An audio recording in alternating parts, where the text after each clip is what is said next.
so we're going to be watching TJB today. If you don't know who TJB is, they are a Chinese team, they are a PEL team, and some of you may recognize the name GK First. He also plays on the team as well. So I really like TJB's perspective here. I like what they've been doing with what their their strategy is. You can really see a Western influence as well. Very different to like the Tiambas, who definitely play with a more PEL mindset. And it's just interesting to watch the two teams here play this more global tournament. Very interesting. But we're going to go forward a little bit because I want... Did we see the map yet? No. Yes. So let's just take a little look-see at this map, right? So you do have TJB in an excellent position, and they hold this position, spoilers, they hold this position for quite a while. I really want to talk about TJB today because they have a very strong position. I want to talk about the positioning of each of their players in perspective of the other enemies and how they can control and also protect each other. So I want to talk about that, and I also want to talk about, just other things in general, but mainly we're going to be talking about that today. So here's just a context for who is where at this point in time. You can see TJB in the north side. TJB is also here. So they have a gatekeeping opportunity towards them. They can't really touch BTR right now, and then the rest of the teams are all kind of doing their own thing over here. They're chilling. Well, not really, but they're not. Whoa, they're not doing much. So Redface here actually does a really nice job. He's got that knock, right? This is 1.25 speed, so it's going to be a little bit fast. We can actually put it at half speed if we want to. This is the fight I want to talk about here. Not this. This. You got Team Pi here. You also have Talon in the background. And you have TJB deciding to rock up and do their thing. And as we see in the map feed, in the mini-map there, you do see TJB moving in. They've got a good little spot. Now, this guy, a little bit out in the open there, and he does end up getting knocked. Redface, really good off angle there, but I want to just point out something here.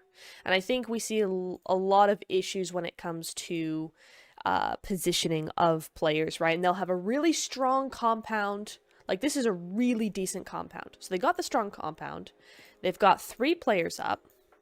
4 if he was still alive, right?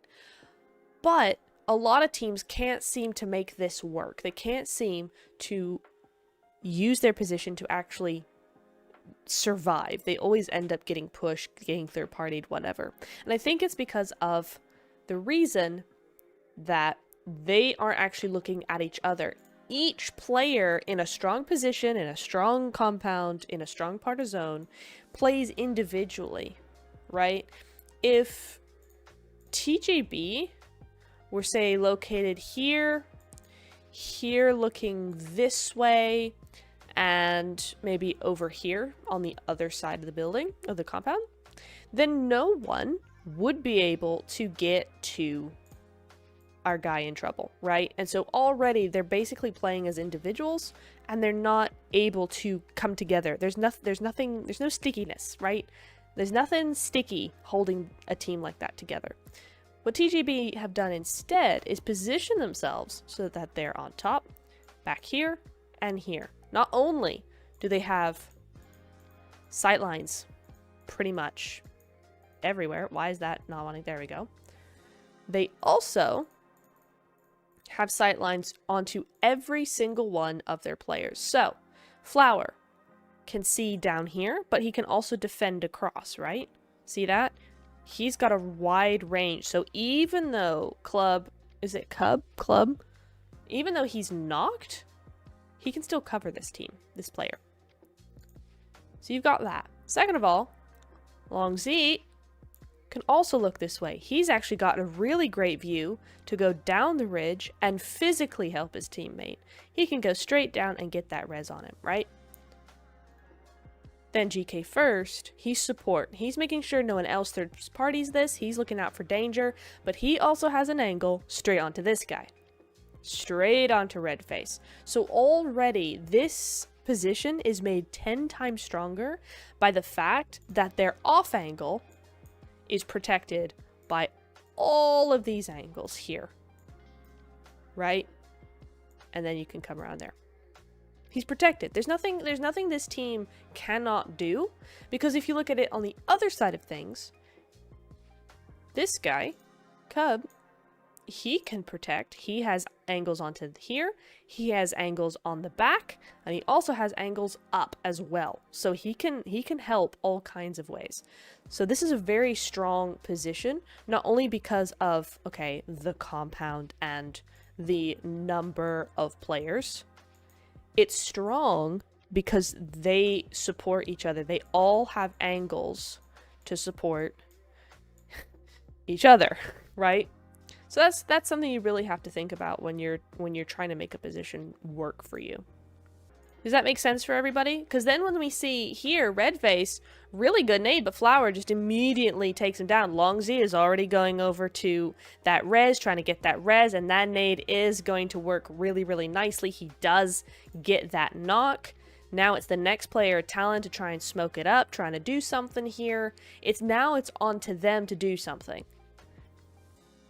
The knock player of TJB is up and running to go. He's good to go. He's ready to play again. Now, when I first watched this, I thought, this is risky. I don't like this. Because watch what Flower does. What was he doing? Just pushing by himself.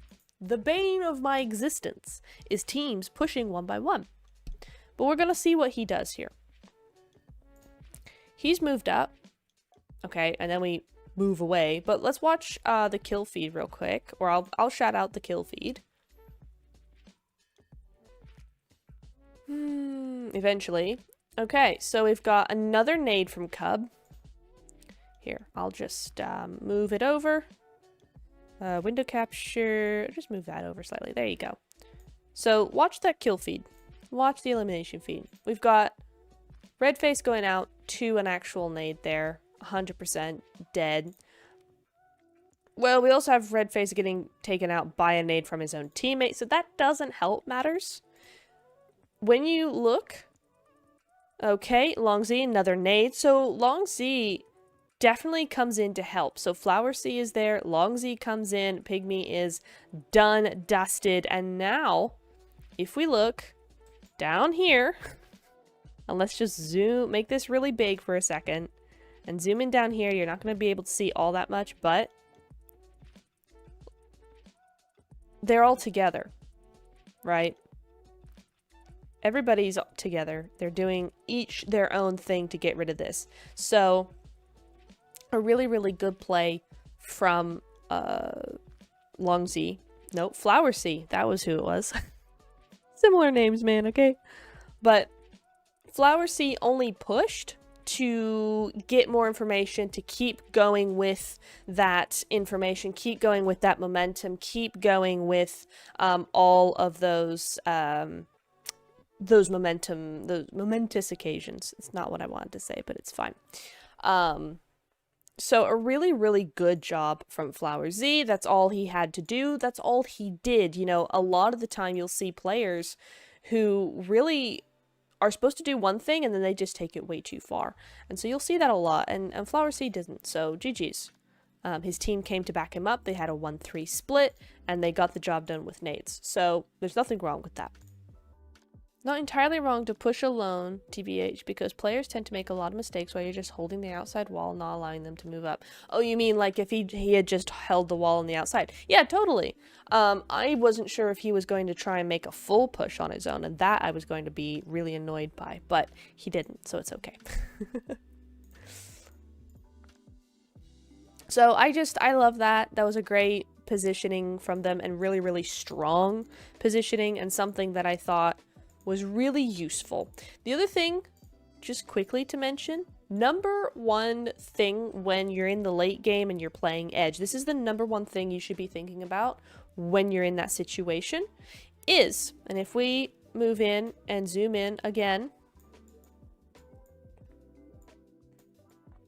Here we go. Looking here. If we zoom in. Oh, I can do this as well. We can see 1, 2, whoops, 2, 3. But who's this? There's somebody over here as well. So what they end up doing, and if we play this, what they end up doing here is pretty much just leaving. You'll see them in a second where they just up and leave. And it's really nice to see that from them because they don't take it too far again. They get into zone. They disengage from that northern fight that they've been having. They go, we've had enough. We've seen enough here. We've cleared enough. They don't go and say, we need to clear it all. They say, we've cleared enough.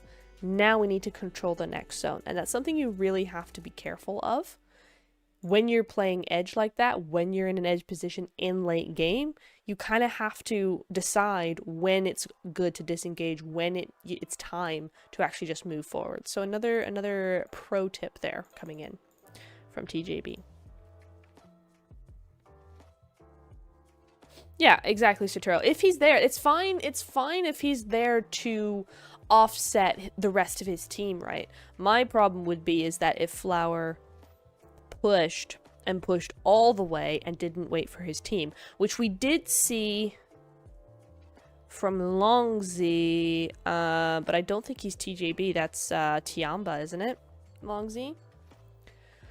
Longzi couldn't help himself from pushing solo, which is unfortunate. But Flower C, he was good there. And very quickly, just for fun, I want to show you this because this is insane. There's no way they should have been allowed. So, just go here quickly. No spoilers. Okay, so TGB no longer have control of the zone. It's very, very open. Oof, that's still very zoomed in. Very open indeed. How big did I make this? Jeez, how big did I make this? Alright, there we go.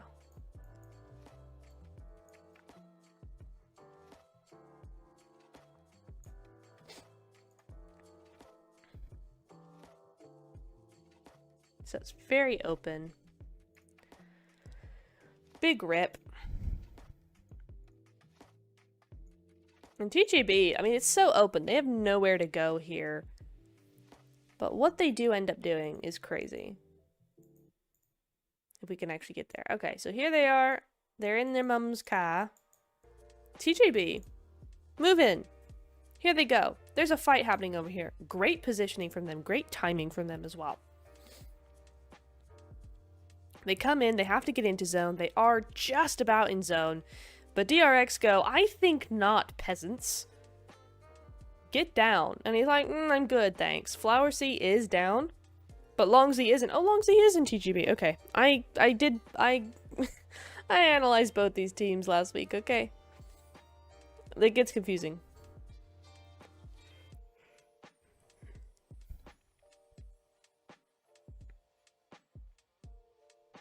But the way these guys continue to just stay alive is crazy to me. Like, he's down. Then he's up. Great smoke placement, by the way. Just allows him to get over there. Allows him to throw some nades forward. Pushes them back. Tries to push forward again a little bit more. But this nade is just way too good. Does take him out. Flower seat. Back up running. The nade, though, way too good. They found him. But it's just... how... and this is at 125 speed, remember. So, how did they survive? I remember watching this and going, what? Because you go back here, and once, okay, here we go. They are a duo. Longzi and Flower C. There we go. Big third party happening right now. They're gonna just go ahead and take out that player, get an extra point. GG's on them. Absolute power move. And then we're gonna go to half speed. Gets one. Almost gets long Z. Doesn't quite do it. Getting damage on him a little bit, by the way. So 1 HP, goes down, moves slightly out immediately with those smokes. I never have time for smokes. I don't know why. I can never get them off in time. If I try and throw them, I'm dead. It's crazy. Anyway, there we go. Gets himself res back up, gets his teammate res back up. He should have died 6 seconds ago. He should have died 10 minutes ago. But nah, because he's just too good. And you see that? Some more sprays, some really good sprays by DRX. I mean, they're very informed, but just not gonna happen. And this is where the nades start to come in. You got, excuse me. Got some great nades. Great stuff, but and then they know where Flower Z is. That's just a fantastic nade here. And boom. So it is what it is. But yeah, I just wanted to show you guys that because it's very good and very cool, and we stand. If they push fully, yeah, I would have liked to have seen that.